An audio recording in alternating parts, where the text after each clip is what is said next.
Word. Welcome to a special edition of Emerson Dameron's Medicated Minutes. And this is dedicated to my dear friend Michaela, who runs something called Dream Party Hotel, which you really need to investigate for yourself. You will be glad that you did, especially if you're a fan of this show. Michaela does not like the bed music that I use on the show. I believe that's an essential part of what makes Emerson Dameron's Medicated Minutes the #1 avant-garde personal development program in Los Angeles, but some people don't like the droning music. So, as a modest gift to my friend Michaela, because we keep missing each other and I feel bad, and now I don't feel bad anymore because I'm dedicating a special episode of the show to you. This is the a cappella Emerson Dameron's Medicated Minutes, a few pieces from the last few shows and a couple of real throwbacks. All the true heads will have much to marvel over, but it's all just talking, so strap in. This is the a cappella edition of Emerson Dameron's Medicated Minutes. I'm Emerson Dameron. I love you personally. Levity saves lives.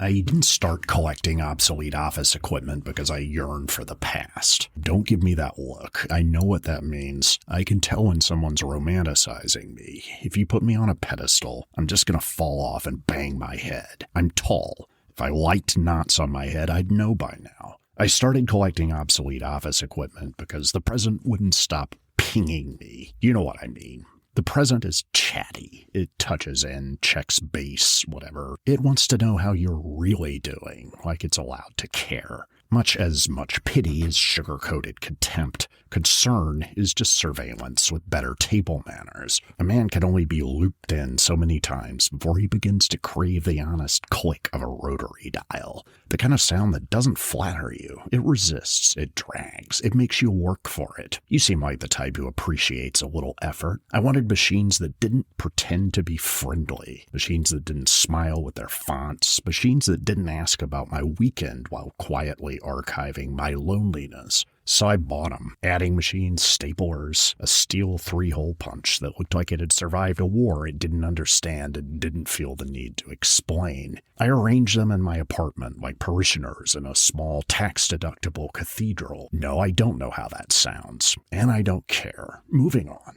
I told myself it was a hobby. I told my accountant it was a business. That was the first lie I ever enjoyed telling, so I told it extra slowly, slowed and bass boosted with reverb.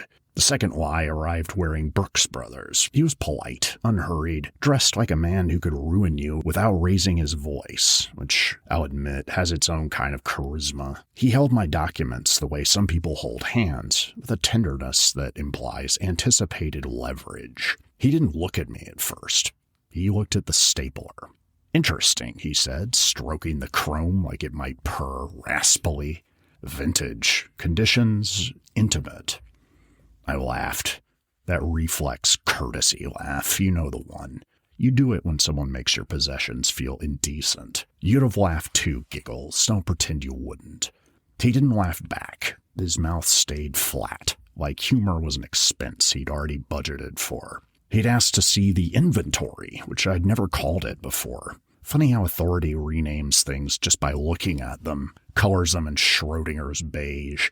I led him through the apartment. He walked slowly, as if each step were a fresh evaluation. When he touched the adding machine, it made a small, obedient whir. He closed his eyes, not in pleasure, too decadent, too undisciplined, but in recognition, like the sound had said his name. "Do you know," he murmured, "what people used to hide inside these?" "Dust," I said. "Regret. The occasional stray paperclip." He smiled with no teeth. "Film." And there it was, the chill.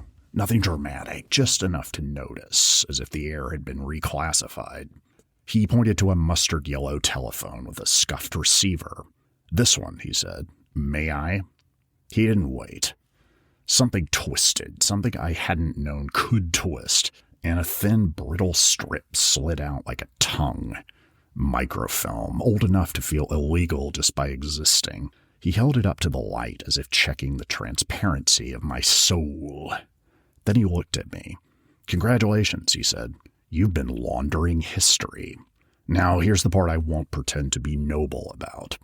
When I saw that hidden sliver of narrative, I felt a thrill, a charge, not because of what it contained, whatever ledger, favors, and bribes and quiet destructions, but because something had been hidden so carefully for so long and I had found it by accident.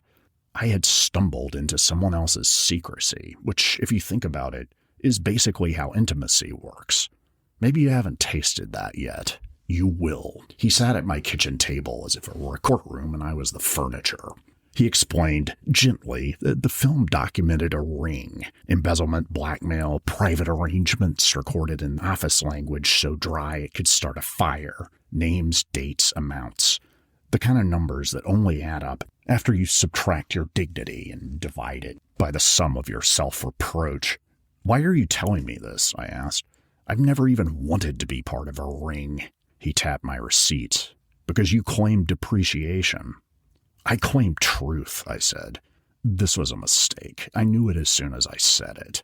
You probably did too.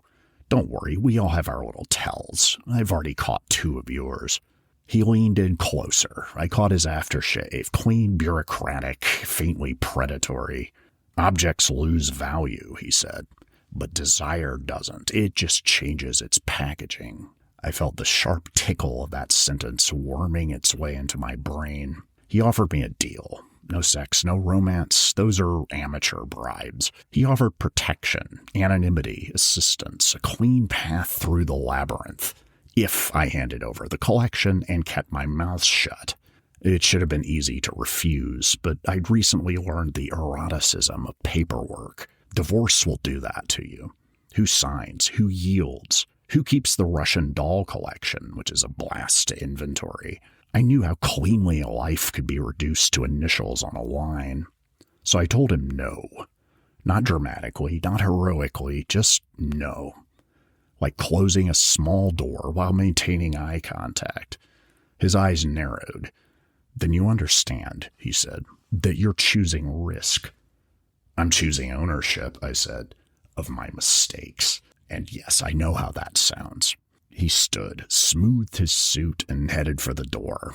In the pause before he left, I felt the full, ridiculous weight of it. This morning I lived in a house full of dead office equipment. Now I'd moved into a live grenade. He didn't threaten me. He didn't need to. He just said, "Keep your receipts." After he left, the apartment felt louder. Every machine hummed with new attentiveness, like I'd awakened something that had been waiting patiently inside metal and dust. I sat on the floor between the adding machine and the rotary phone and realized the real depreciation wasn't on my tax forms. It was in me. The slow annual decline of my ability to pretend I didn't want trouble. Desire, it turns out, isn't an expense you can write off. It's an asset. You already know how this ends. Someone always wants to audit it.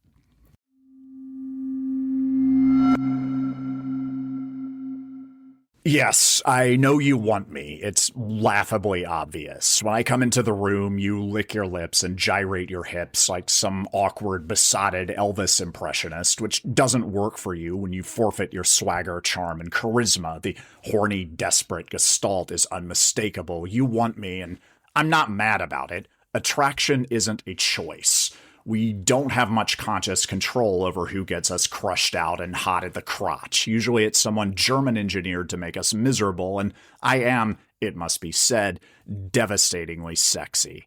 Maybe it's my penetrating eye contact, or my soulful wounded brown peepers, or my hypnotic and sonorous voice, the wave on which my stimulating message of libertine decadence rolls in.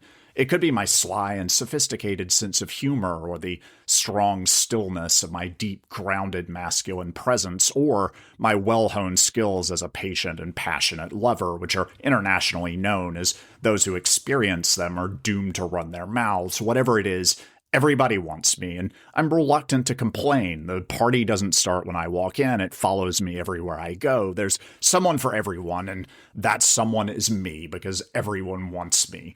Once, two seductresses and femmes fatales competing for my attention both hired Skyrider planes that collided midair near my home in Venice Beach. The wreckage landed on Oceanfront Walk, killing and wounding several tourists and traumatizing dozens more. But even if I wanted to, I couldn't reward either of these women with dinner at Burger Lords. My dance card is full front and back, and the waiting list is an unwieldy scroll because, as I mentioned, everybody wants me. I crave solitude. It's my curse and one of my two strongest desires. I'm a little hot for myself, too. Some things are popular because they're the best, but with all the attention and stimulation I get, I've lost touch with my desires. I'm not even sure how to properly masturbate anymore. My other strongest drive, somewhat paradoxically, is my hunger for authentic human connection. I want an Algonquin roundtable of my fellow witty cynics and wounded romantics, but everyone is in love with me, which makes them want to be what they think I want them to be, which isn't at all what I want. I've tried disfiguring myself. I've tried scaring people off with vulnerability and neediness, and I've tried hiding in plain sight, which works about as well as you'd think. It's a melancholy life for the modern Marlboro man, stranded alone in a crowd. Since you ask, I haven't made up my mind about you yet. I like you too much to get your hopes up or reject you outright. Our genetic imperatives make monsters and fools of us all, but we have some choice in how or whether to act on our attraction, and I prefer to deliberate and take my time deciding who's going to ruin my life.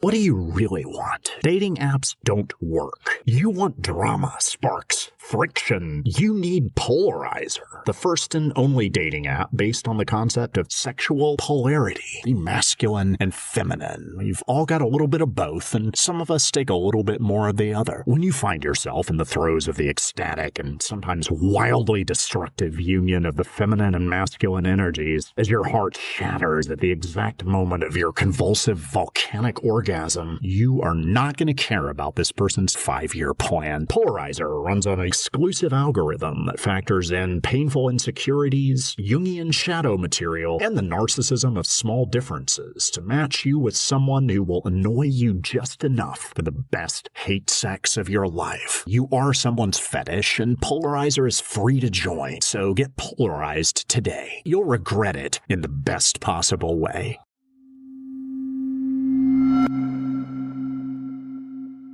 Oh, darling, where does one even begin, I suppose, if we're being terribly honest? And I do try to be honest, at least with myself, though that's somewhat harder than it sounds after 4 glasses of Prosecco and a night that ended somewhere between Soho House and a dingy apartment over kebab shop in Hackney. I'm what you might call a collector. Not of things, mind you. Things are boring. If you don't throw them out when you move, they make moving a miserable experience, and I will not be tied down with a mortgage.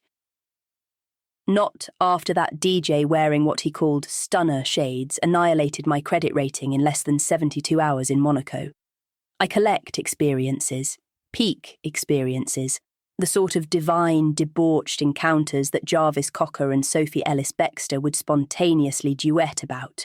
As he once put it, and I'm paraphrasing a bit, the common people will never know what it's like to live as we do, which is so regrettable, really, for them, don't you think? Be that as it may. Just last month I found myself at an absolutely ghastly warehouse party in Berlin. Or was it Rotterdam? One does lose track. Where I met this sculptor. Danish. Enormous, beautiful tarantula hands. He kept calling me his, quote, puddin' pop, unquote, and I thought, well, that's anthropologically fascinating.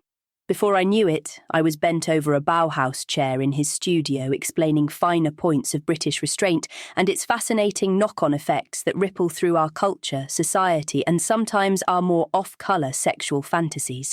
You know the ones. Danish affixed me with literal external restraints, after which he demonstrated precisely no restraint of his own. And I was in. I was all in. Perhaps I always had been. One must never do culture by halves, darling, you understand. Although perhaps such middling dilettantes who find that sort of thing acceptable aren't fully welcome in their homes either. I've been accused of being pretentious, which I find hilarious. Pretentious people pretend to have taste. I simply have it. there's a difference. I can discuss Goddard and reality television with equal facility. I've cried at the Rothko Chapel and in the Sedona McDonald's, also at a truly inspired drag brunch in Shoreditch. I contain multitudes, glamorous, Prosecco-soaked, desperately hungover multitudes, and lately, none of them ever seems to stop crying or screaming or both.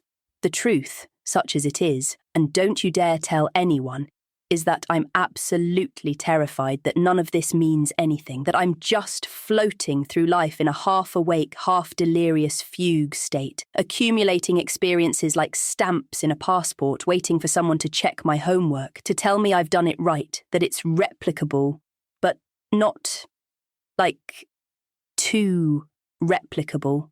But then some devastatingly inappropriate man whispers something filthy and degrading in my ear, and I think, who cares?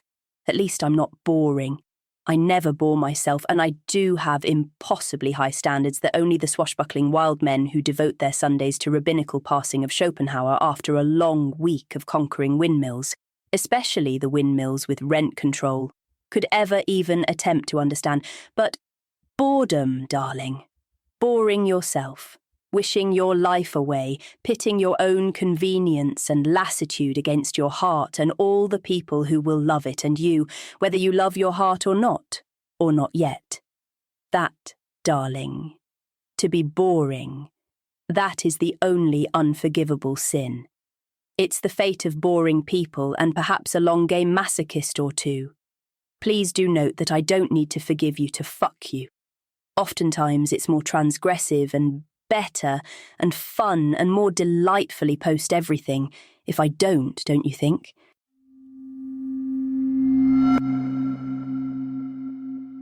Emerson Dameron's Medicated Minutes presents Platitudes with Attitude, bitch. Money can't buy happiness, but it can sure make other people miserable. There are plenty of fish in the sea, if that's what you're into. It's always darkest before the dawn, because you're asleep. You can't see a goddamn thing. And if you're up, you're lit up. And that's not dark at all, unless you're talking about turning off the lights on some people. Follow your dreams away from here, so I don't have to hear you talk about your stupid dreams. Don't judge a book by its cover, lest you be judged in the pages. You got roasted in that book. Torched, smoked. It was the beach read of the year. There's no I in team. There's no B in team, because we killed them all. There's no D in team, but there could be. There's no E or MDMA in team, so I'm out of here. This has been Platitudes with Attitude, bitch.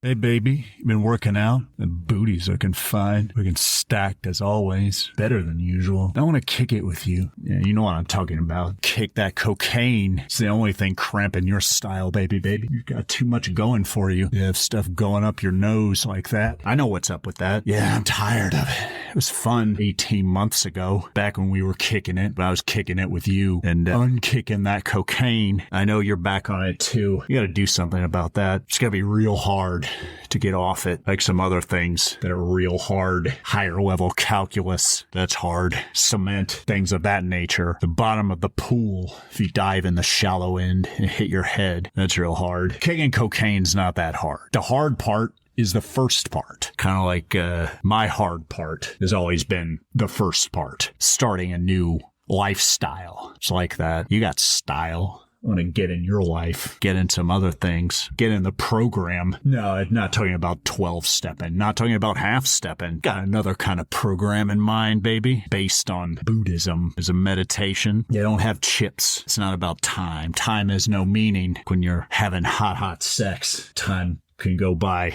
slowly. Kairos, they call it in literature, when everything just seems to stop. Then when it's over, you're thinking, damn, where did those 3 hours go? I don't want them back. There's no better way to spend them. Definitely not doing cocaine. Cocaine will screw up the empathy centers in your brain. It'll make you desirous of lovemaking, but then unable to make it good because you're not really in the present, because it screws up your ability to defer gratification or your willingness to. You still can. It just feels like torture. Everything feels like torture. It feels real bad to get off of cocaine. It feels bad when you're on it. It's like, what kind of bad do you want to feel for a couple of days in the interest of feeling real good later on? And it's not like your whole life has to change. People complain about the recovery programs where like all of a sudden your whole life revolves around that. Your whole life's going to revolve around something. I'm going to tell you what it is. It's not the 12 steps. It's the 12 inches. That's how thick the books are that you're going to be reading. Damn, you got nice legs. It's a shame you had to sell your car, but then again,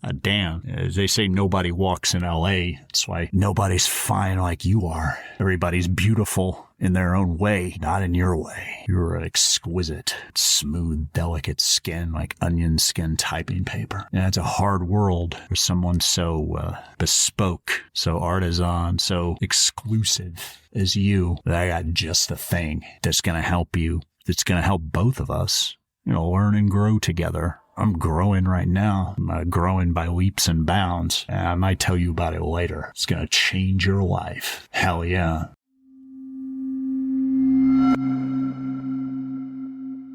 I'm haunted by my past, and I'm starting to like it. Hanging threads from my history have come to tie me down, tie me up. Saffron, my greatest friend, my inconsistent but highly enthusiastic lover, and my pen pal of many years until her untimely death, suicide by disappearance. She has come back, in a sense. She is now present in her absence. I feel her presence. It seeps into every area of my life. And as one part of one's life encroaches into other areas, that can mean that one has a problem. Every fascination is a bit of an obsession. So is every addiction. It can be very hard to tell the difference, as it depends on where you think it's going. And I don't know, because Saffron has returned. We communicate through signs, symbols, metaphors, ambiance, poetry, and paradox. She is present in her absence, and she has returned with secrets.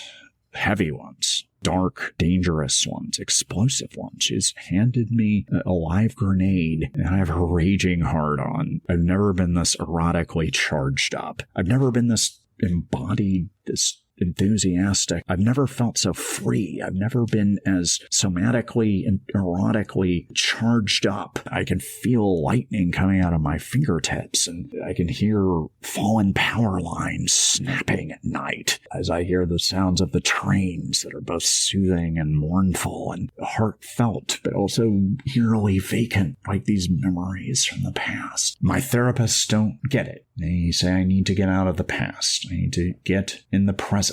Past tripping, future tripping. My thoughts are not the truth. I don't know if these are my thoughts. They're intuitions. They're intuitive perceptions. They are readings. They are revelations. So thoroughly haunted. I need to find someone who gets it. And I do, I think. The literal madman on the edge of town. He's been gradually forced out there. He makes people uncomfortable. Not everyone. Some people who've run out of options go to find this man, not in the middle of nowhere, but on the outskirts of nowhere, where he has an office in a strip mall where everything else in the strip mall has been abandoned. And next door to him, there is something that looks like maybe it was a art gallery or a yoga studio at some point. It's been a long time since it was used for either of those things, and it's very run down. He'll sound you out. He'll listen. At least it feels that way. He'll make you feel special. He definitely used my name over and over again, and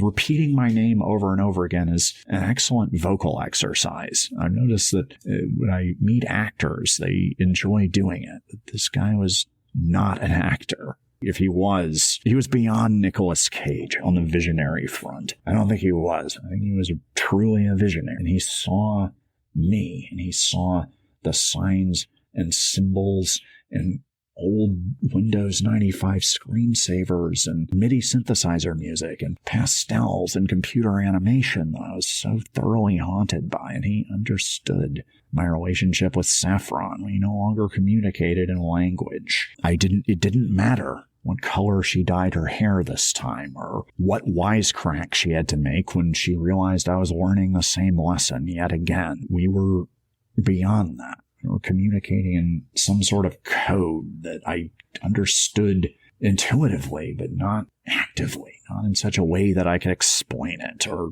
teach it or really make sense of it or escape from it. Couldn't make maps or figure out strategies to make sense of this thing. It was beyond names and forms and time and space, and it combined pleasure and peril. And the madman shaman on the edge of town suggested that I smoke the venom of Bufo alvarius, the Colorado river toad, which sweeps 10 months out of the year, and in the other months is sometimes harvested for its venom, which in some causes wild hallucinations, but in others there are no visuals. There's no auditory element. Everything goes white, and you, the person whose name is on your driver's license, the person with the social security number and the childhood attachment wounds and your addictions and the torches that you still carry for your old flames, all of that just is gone. It's extinguished. It never was. It's thoroughly meaningless. Absurd. Laughable. But it wouldn't be you laughing. And people wouldn't be laughing at or with you because you don't exist. And that's refreshing. I highly recommend it. I kind of wish that I hadn't come back. I don't think I did come all the way back. Because things, in some ways, suddenly made sense. It's like I went sane. The apparitions, the intuitions to which I was giving ammunition, and as they were coming to fruition, those things got even crazier, subjectively, because I was making more sense out of things. I was now trying to make sense of something fundamentally nonsensical. That was challenging. That was a new thing for me. I was growing up. I was becoming uber something. A little bit mensch, a little bit monster. Both. It's always both. It's always pleasure and peril. It's always risk and reward and ennui and angst. Repetition is torture. It is also so soothing and reassuring, and paradox is poetry. But it's challenging to rest in paradox. We're desperate for answers that aren't necessarily available. When we open to all of these experiences at once, can only be described as sexual ecstasy. It can be a purely cerebral experience because your whole body is a brain. And when you understand that, living in this complexity, this fractal absurdity, this embarrassment of riches can be so exciting. After I had the kind of orgasm that I thought was only available to women and then had 5 more of them that day. Keep in mind, I'm a severely chronically depressed 45-year-old man. I was killing it. I was experiencing all of the pleasure that I think had just been backed up in my system. It was such a relief, so exhilarating and cathartic. And I think I crossed some kind of threshold because then I began to be haunted by past projections of the future. I was seeing that time was an illusion. It can be convenient, but it was also limiting. When I got to the point where I could handle the true weirdness of things and look into the abyss and see how abyssy it is and jump and realize the bad news is there's no parachute. The good news is there's no ground, as Chogyam Trungpa Rinpoche said. And the past projections of the future were revealing hopes, the anxieties, sublimated libidinal force of the past, the collective that created them, that was now displaced, was lost in the ether, and was haunting the very technology that we used, through which we perceive things, through which we define ourselves and try to make sense of the ultimately nonsensical. And this led to a confrontation, a showdown in queer time, which is not exactly what it sounds like, but it does include that. It is the time that you experience when you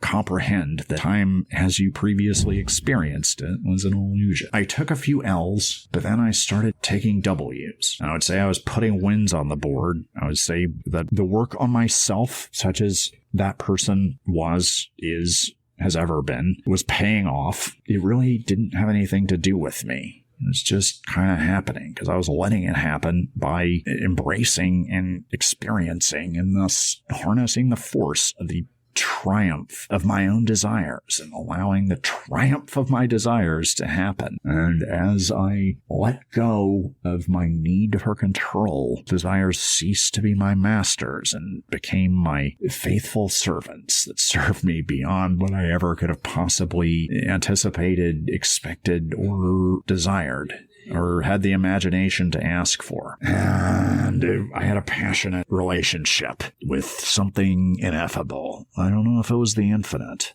I wouldn't say that it was, because there's a certain kind of unknowable perfection about the truly infinite, and we were doing really rough deconstruction. I was pounding it out, getting it on, inflicting pain, loving it. I was living up to my responsibility and others' expectations of me, but that didn't even matter, because what mattered was the sheer joy of taking the ineffable, putting it in a headlock, beating its ass raw. That, I've discovered, that was where it was at for me, and the ineffable liked it even more than I did. If you've ever been in proximity to the ineffable, when it has a shattering, cascading orgasm, you'll know what I'm talking about. Otherwise, perhaps you won't. I've been to the Grand Canyon. The Grand Canyon is just a ditch in the ground compared to this experience. After that, I couldn't really come home.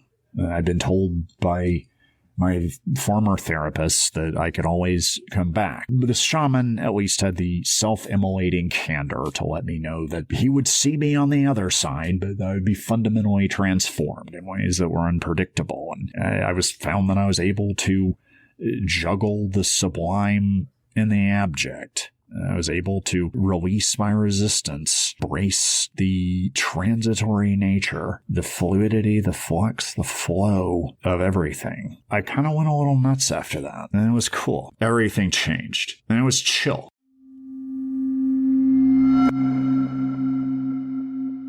You don't actually hate all those men. You hate what kept happening to you through them. The boredom that asked you to die slowly, the excitement that turned predatory, the marketplace of dating that keeps presenting entitlement in different shirts. What you hate is the visceral sense that the game is rigged, the humiliating arithmetic. You took a risk to get more alive, and instead you got punished. And now your nervous system is trying to protect you by turning discernment into a totalizing creed. Never again. None of them. The whole category is contaminated. That move makes some sense. It's strategic in the short term. Hatred is often grief wearing armor, but notice the price it extracts. It lets the worst men in your story become the authors of your perception. It recruits your intelligence into permanent guard duty. It turns your loneliness into a political identity, which can feel righteous and solid, but still leaves you alone at night. The belief feels strong because it organizes chaos. Yet anything that explains everything usually starts stealing from the person who believes it. Another thing, you are comparing your raw life to other people's edited summaries. Their husbands, kids, careers, big happy lives is the old trick of distance. From the outside, other people's lives look like finished houses, but from the inside, there are wiring problems, leaks, compromises, stale resentments, private griefs. Your menial job is not proof that your life is lesser than. It's proof that right now your life is not decorated enough to hide the truth. That can be painful, but it's also clean. You're not behind. You are in contact. The deeper wound here may not be men are the problem. It may be I made a choice for desire and I do not trust myself now. That is the serrated, much sharper knife, because if the world is the problem, you stay frozen. But if some part of you no longer trusts your chooser, that can be rebuilt. So let me shift the frame. Your task is not to become less angry. Your anger has been doing useful work. Your task is to refine it. Crude anger says all of them. Refined anger says these signs, these dynamics, this kind of charm, this kind of minimization, this kind of hunger in me that mistakes intensity for safety. Crude anger burns the whole field. Refined anger becomes a blade. And loneliness is not always a verdict. Sometimes it's the detox period after living inside the wrong gods. You left boredom, then got captured by danger. Of course, ordinary life feels thin right now. Your system got trained to confuse activation with aliveness. That can be untrained, slowly, without shaming yourself for it. Here's your practice. Tonight, take 2 sheets of paper and a glass of water. On the first page, right at the top, what I mistook for love. Under that, list everything that now in retrospect seems obvious. Thrilling uncertainty, being chosen intensely, volatility mistaken for passion, having to earn tenderness, ignoring your own boredom, ignoring your own dread. Be specific and ruthless. On the second page, write what my life feels like when it's safe and alive. Not ideal, not fancy, felt sense only. For example, I laugh without performing. My body unclenches. I do not have to audition. My no is enough. My yes is unhurried. I'm not competing with a fantasy of womanhood. Then fill the glass with water and speak.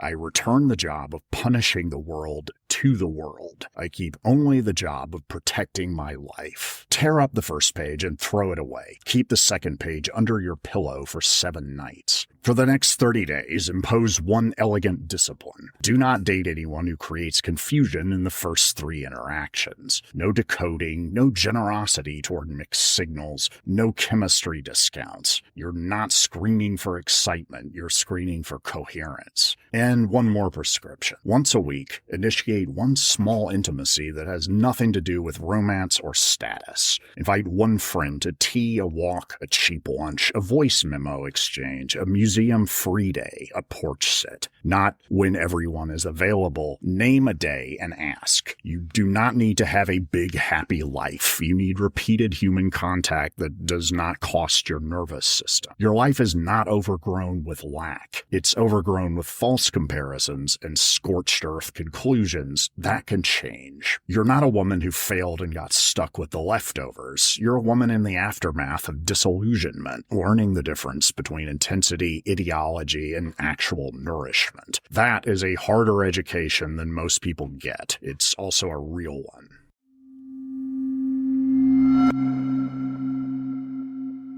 My greatest fear, aside from getting stuck at the top of a 100-story jungle gym, is realizing that I've lingered too long somewhere I'm not wanted and don't belong. Realizing that not only do I not want to be there anymore, and the reasons that I was still there are mistaken, and the hunches that I had that it was time to go, I worn out my welcome, that I was getting nudged aside, thrown out of the helicopter with a parachute that right away it was clear wasn't in working order. Give me enough information to take all that pain, anger, confusion, and cut you off first. You were planning to cut me off, but this way I get to feel like I won, and that does me a lot more good moving on than that condescending pep talk that you didn't want to give anyway. So you don't have to tell me everything, but give me enough information to think 86ing the relationship, whether it was a business relationship,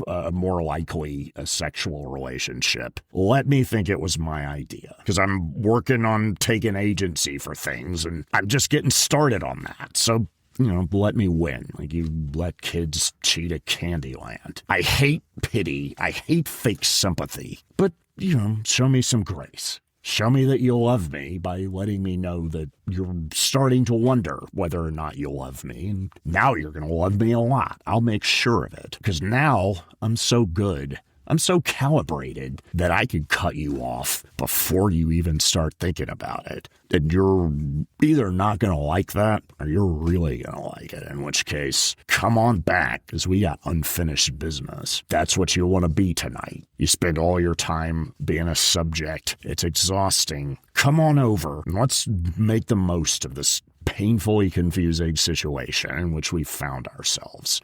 Again, we never learn, but we do burn, in this case, in the crotch. Not from herpes, but from raw animal lust. And it is our duty, as beings wired for pleasure, as flowers that grow toward the sun, to indulge that as soon as we can, for as long as we can, as long as we know when to quit, in such a way that we get to walk away feeling like we won, because then we'll do it again, and eventually we'll start winning all over the place. Breaking records, breaking hearts, spoiling you for any future lovers, both with our diabolical timing and our rapidly escalating skills at providing sustained, mind-shattering, psychically annihilating orgasms on an intermittent basis. So you don't get used to them, and you don't know when I'm going to take them away. And now you know how much you don't know. Think about it, but not too hard, because it's 5 o'clock. At 6:30, we're both getting into our bodies. So get ready for that. Leave your shame behind unless you're going to use it. There are no spectator emotions in the kind of barn-burning coitus that we're going to bring to bear on each other, on ourselves, on the world. To carve our initials into the back piece of human consciousness on the back of the universe that you only see when the universe has its shirt off, but that's happening increasingly, almost constantly now, and that could only be a good thing.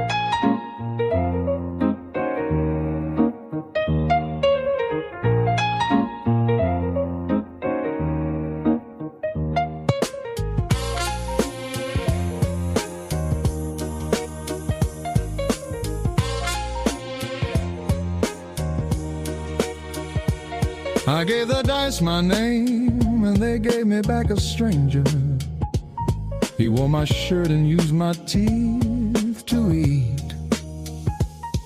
But the way he chewed was someone else entirely. 6 options on the table, like organs, laid out for inspection. 1 said, leave your wife. 2 said, burn the manuscript. 3 said, order the fish. I ordered the fish. I'm from Halifax. I have never liked fish. That was the beginning of something that tasted like freedom. And freedom tasted like fish. The therapist said, Luke, you are exhibiting signs of... And I let the dice finish her sentence. They said 4 means tell her you were sexually attracted to the filing cabinet. So I told her, she wrote something down.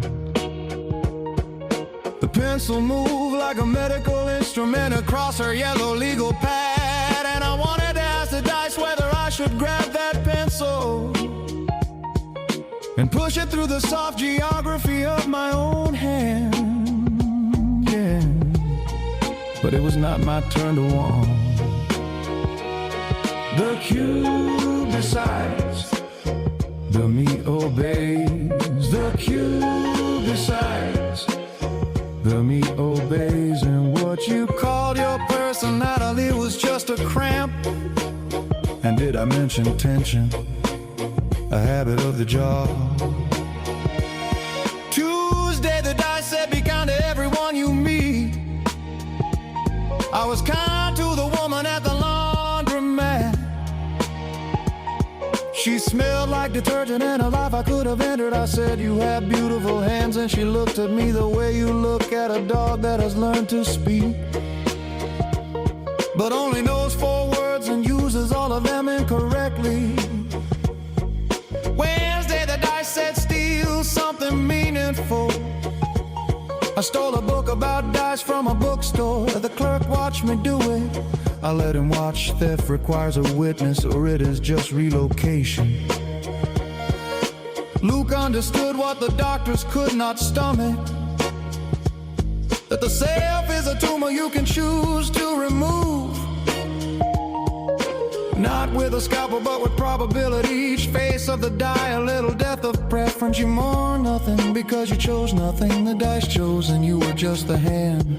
The warm, dumb hand that shook and threw. My colleague said, this is psychosis with extra steps. I said, yes, correct. The steps are the point. The weight of the foot on each step is the point. The shoe is the point. And I did not choose the shoe. The cube decides, the meat obeys. The cube decides, the meat obeys. The meat, the meat. And what what you call love was just a number you kept rolling.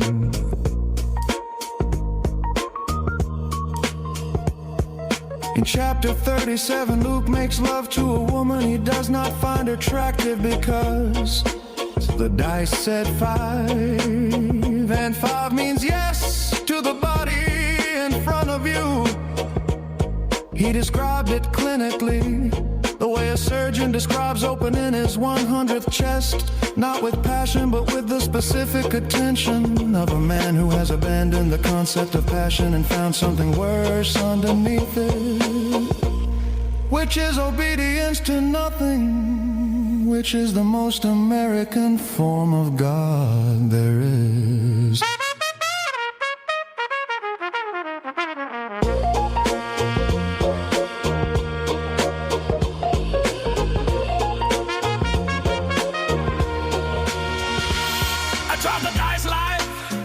For 19 days in October, day 1 I quit caffeine because the dice said so. Day 4 I called my father because the dice said so. I told him things the dice selected from a list I wrote at midnight. Some were true, some were pornographic, and some were further instructions from a Swedish catalog. He could not tell the difference. That fact sat in my chest like a piece of bread I forgot to chew. Day 11, the dice said go to the river. I went to the river. The dice said get in. I did not get in. And that was the day I learned I was still someone, still a coward, still a man who would not get into a river in October. The dice forgave nothing, because dice do not forgive. They are just bone and paint. They have always been just bone and paint.